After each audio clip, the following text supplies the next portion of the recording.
आंतरराष्ट्रीय मादक पदार्थ गैरवापर आणि अवैध तस्करी विरोधी दिनानिमित्त सध्या देशभरात एक विशेष मोहीम राबवली जाते. विकसित भारत की पहचान नशा मुक्त भारत अभियान या संकल्पनेवर आधारित या संपूर्ण सप्ताहात व्यसनमुक्तीसाठी जागृती निर्माण करणारे विविध उपक्रम सुरू आहेत.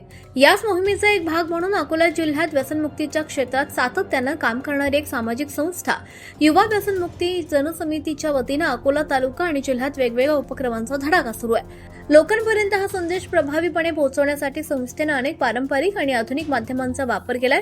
यामध्ये प्रामुख्याने लोकगीते, पारंपरिक सांस्कृतिक कार्यक्रम, ठिकठिकाणी होणारी पथनाट्य, अंमली पदार्थ मुक्त भारतासाठी राबवले जाणारे स्वाक्षरी अभियान, विद्यार्थ्यांसाठी व्यसनमुक्ती परिसंवाद तसंच सामूहिक व्यसनमुक्ती शपथ, गटचर्चा आणि भव्य रॅली काढण्यात येते.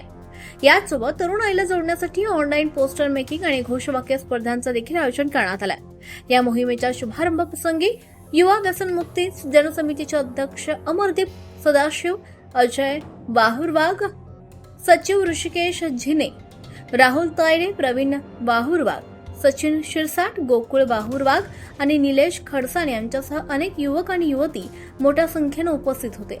यावेळी उपस्थित सर्वांनीच अंमली पदार्थांच्या विळख्यातून समाजाला बाहेर काढण्यासाठी आणि व्यसनमुक्तीचा हा संदेश घराघरात पोहोचवण्याची सामूहिक शपथ घेतली आहे. सत्यशोधक न्यूज चॅनलसाठी मुख्य संपादक Santosh Gavai, Akola. Subscribe now and press the bell icon. Never miss an update.